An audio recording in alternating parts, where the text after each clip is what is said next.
দেখো বন্ধুরা, ভাতটা গরম বসিয়ে দিয়েছি। বলেছিলাম যে ভাতটা গরম বসাবো, তো আলু ছানাটা করা হয়ে গেছে।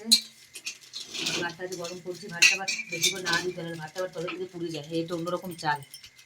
এই মানে মানে ইট হাঁড়িতে, আমার স্টিলের হাঁড়ি তো, ওই জন্য ভাতটা অনেকক্ষণ মানে বেশিক্ষণ রাখা যায় না। তাড়াতাড়ি করে উল্টে মুড়িটা আমার ফেসে গেছে।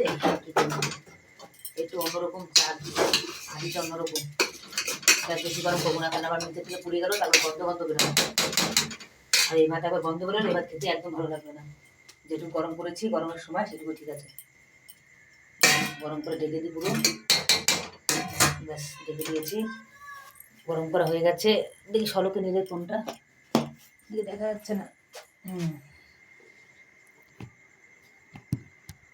ভিডিওগুলো বেশি বড় বানাই না, 3 মিনিটেরই বানাই।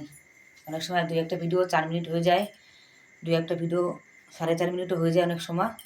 তো আপনারা অবশ্যই দেখবে ভিডিওটা পুরোটা না দেখলে কিছু বুঝতে পারবে না যে আমি কী বলছি না বলছি।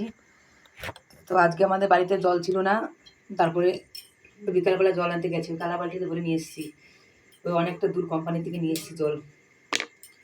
তারপরে আজকে আবার উঠোনে আসার কি পড়ে গেছে, দেখো এখানটা ফুলে গেছে হাত, এতখানি ফুলে গেছে হাত। শাখা দেখো বেড়ে গেছে। আর এই একটা পুরনো শাখা ছিল, সেটা পড়েছি হাতে। আর শাখা দিয়ে দিয়েছি অর্ডার মিশো হবে। তো মিশো অ্যাপ থেকে চলে আসবে 2-3-4 দিনে, 3-4 দিন তো সময় লাগবেই। 3-4 দিনের ভিতরে চলে আসবে, ঠিক আছে। আমাদের এখানে সকাল থেকে বললাম না প্রচণ্ড বৃষ্টি।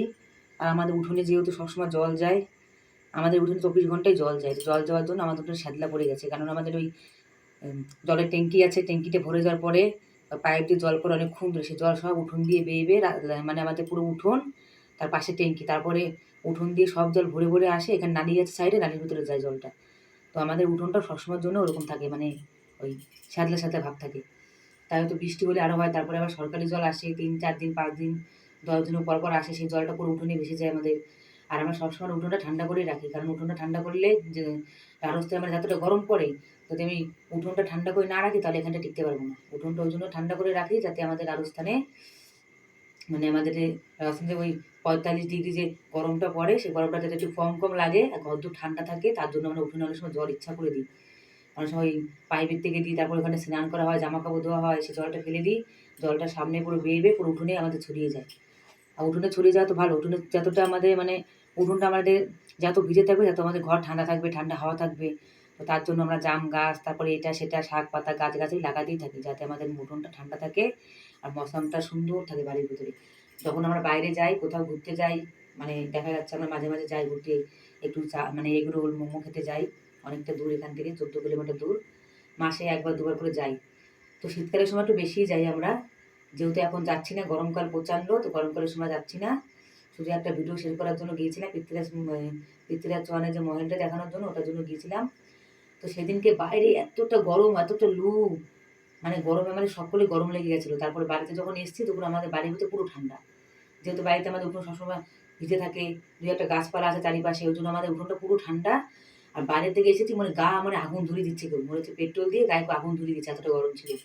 আর এদিকে রাস্তাও খারাপ, রাস্তাখানে ভাঙচুর হচ্ছে, রাস্তা হচ্ছে নতুন। তো দাদাভাই তো খুবই রেগে গেছে, আর বলছে আমাকে 1-2 মাসের আগে আমাকে মানে আমাদের এখানে নিয়ে আসবি না।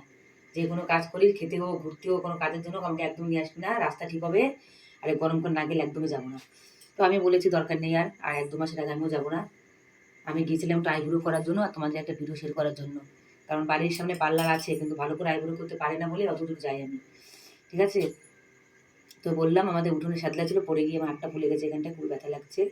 আর শাখাটাও বেড়ে গেছে। তারপর সকালে এটা কিনে নিয়ে এসছে আমার জন্য, লাল আছে সাদা আছে ভিতরে। তো একটা এটা পরে আছি, ভাবলাম যে একটা শাখা আছে, এটা ধুয়ে পরে নিই। তো এটা ভালো করে এনেছিল, লিমকা এনেছিল। তো এটা পুরো হলুদ ছিল শাখাটা। তারা বলছি হ্যাঁ, সে ঠান্ডা লেগে গেছে। সকালে বৃষ্টিতে ভিজেছি, থালা বাসন ধুয়েছি বৃষ্টিতে ভিজে। আর আমার এই শাখাটা ছিল অনেক পুরনো শাখা, এই শাখাটার বয়স প্রায় 7-8 বছর হয়ে গেছে শাখাটার বয়স।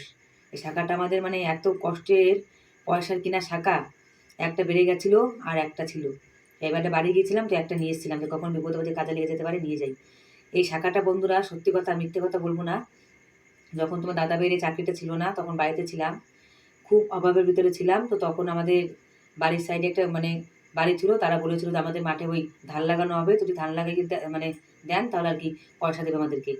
তো আমরা আমাদের দুজনকে 1,500 টাকা দিয়েছিল ধান লাগানোর জন্য, মানে 2 দিন ধরে লাগিয়েছিলাম ধান, ওই পাতা উঠানো আর 2 দিন ধরে লাগানো। তো সেই 1,500 টাকার ভেতর থেকে আমাকে এই শাখাটা কিনে দিয়েছিল 350 টাকা দিয়ে। এই শাখাটা দেখো, সেই শাখাটা আমার একটা চিহ্ন রয়ে গেছে। এটা এত যে কষ্টের শাখা, আমি কোনোদিন ধান লাগাইনি। এমনি ধানের কাজ করেছি, ধান ভাপানো বলো, সিদ্ধ করা বলো, নাড়া দিতে বলো, তারপরে মেশিন ঘরে গিয়ে ভাঙানো বলো, এসব কাজ আমি সবই পারি।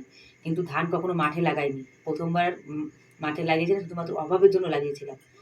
এখন ভগবান একটা মুখ তুলে তাকিয়েছে, এখন যাক একটু ভালোই আছি। তো সেই শাখাটা বন্ধুরা দেখো আমার এখনো রয়েছে। এই শাখাটা পুরো পাতলা শাখা, কিন্তু শাখাটা খুব মজবুত ছিল। এই শাখাটাও ওরকম পড়ে গিয়ে ভেঙে গেছিল। আমাদের এখানে তো বৃষ্টি হয় 12 মাস কাল, আর কলের পরে শান চলতে গিয়ে আমি একটু বেশি আছাড় পাছাড় খেয়ে পড়ি, কিন্তু এক এক বালতি জল নিয়ে ঘরের ভেতর যাই, ধরাম করে পড়ে গিয়ে ওই অবস্থায় হয় আমার। তো ভিডিওটা বেশি বড় হয়ে গেল, আপনারা ভিডিওটা অবশ্যই দেখবে, আমাকে সাপোর্ট করবে, ভিডিওটা লাইক কমেন্ট করবে। সব করে ভালো থাকবেন। নমস্কার, টাটা, বাই বাই।